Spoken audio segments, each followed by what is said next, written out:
حي على الفلاح.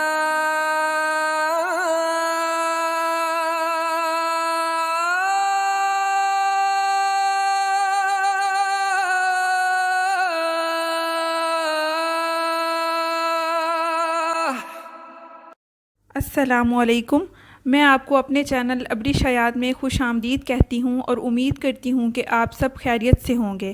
میں آج کا جو وظیفہ لے کر آئی ہوں وہ رزق میں اضافے کے بارے میں ہے کہ ہم اگر تنگی رزق کا شکار ہیں اور پریشان ہیں تو اس مشکل سے ہم کس طرح نکل سکتے ہیں، کیونکہ ہم سب جانتے ہیں کہ اللہ تعالیٰ نے سب کا رزق لکھ دیا ہے اور اللہ تعالیٰ فرماتے ہیں کہ قسمت میں لکھا ہم صرف دعا سے ہی بدل سکتے ہیں۔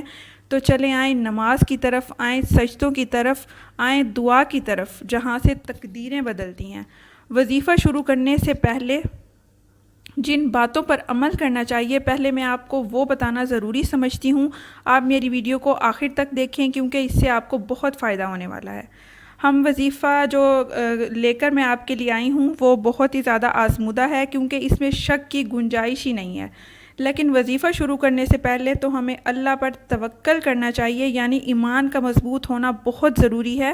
یہ میں اس لیے کہہ رہی ہوں کہ ہم جو ہے جلدی کے عادی ہو گئے ہیں، یہ جلدی ہماری کمزوری بن گئی ہے، کیونکہ ہمارا لائف سٹائل ہی اس طرح کا ہو گیا ہے کہ ہم جلدی کے عادی ہو گئے ہیں۔ ہم سوچ رہے ہوتے ہیں کہ ہم جو وظیفہ کر رہے ہیں وہ جیسے ہی ہم پورا کریں تو جیسا ہم چاہ رہے ہیں ویسا ہو جائے، تو یہ ہماری سوچ بہت غلط ہے۔ پہلے تو ہمیں اپنی سوچ کو بدلنا ہے۔ اللہ تعالیٰ نے ہر چیز کا ایک ٹائم مقرر کر رکھا ہے، اور جب وہ علم یا وہ مدت جو ہے مکمل ہو جاتی ہے تو اللہ تعالیٰ وہ کام انجام دے دیتے ہیں۔ تو یہ ہماری آزمائشیں ہیں ہماری دنیا میں۔ اللہ تعالیٰ کسی کو اولاد کے ذریعے آزما رہا ہے، کسی کو مال کے ذریعے آزما رہا ہے۔ ہر انسان آزمائش میں ہوتا ہے، اور وہ نکلتا کب ہے؟ جب وہ اللہ کی ذات پر توکل کرتا ہے۔ اور دوسری بات جو بڑا اہم کردار ادا کرتی ہے وہ ہے نماز کی پابندی۔ نماز کی پابندی بہت ضروری ہے۔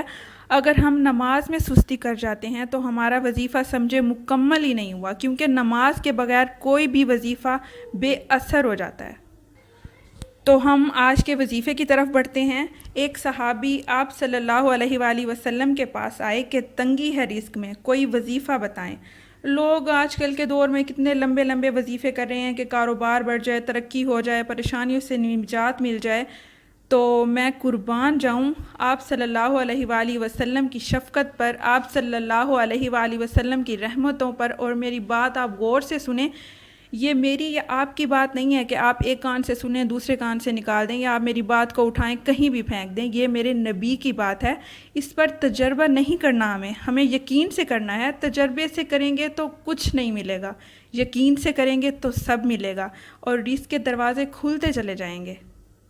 تو آپ صلی اللہ علیہ وآلہ وسلم نے صحابی کو کہا، تو باوضو رہا کر تیرا رزق کھل جائے گا۔ سبحان اللہ۔ باوضو رہنے کے اور بھی فائدے ہیں۔ اللہ تعالیٰ باوضو انسان سے پیار کرتا ہے، اور باوضو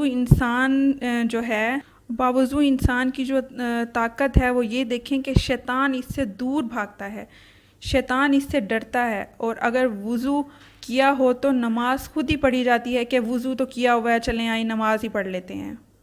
آپ وظیفہ پورے یقین سے کریں تو مجھے امید ہے کہ آپ جیسا سوچیں گے اللہ تعالیٰ اس سے دگنا عطا کرے گا۔ اور آپ حوصلہ افزائی جو ہے میری حوصلہ افزائی کا ثبوت دیں اور میرے چینل کو سبسکرائب کریں۔ اور بڑی اہم بات جو میں آپ سے کرنا چاہتی ہوں کہ میں آپ کے رمضان کے حوالے سے ڈیلی کی اپڈیٹ دیتی رہوں گی کہ ہمیں رمضان میں کون سے نوافل پڑھنے چاہیے اور کون کون سی عبادات کرنی چاہیے، اور رمضان میں ہمیں قرآن مجید کی تلاوت کس طرح سے کرنی چاہیے، ہمیں کیا روٹین بنانی چاہیے اپنی۔ اور میری جو نیکسٹ ویڈیو ہے وہ اس ٹاپک پر ہوگی کہ ہمیں رمضان آنے سے پہلے کون کون سے عمل کرنے چاہیے کہ ہم رمضان کا بھرپور فائدہ اٹھا سکیں۔ اور اس کے ساتھ ہی آپ مجھے اجازت دیں، دعاؤں میں یاد رکھیں، اپنوں کا خیال رکھیں۔ اللہ حافظ۔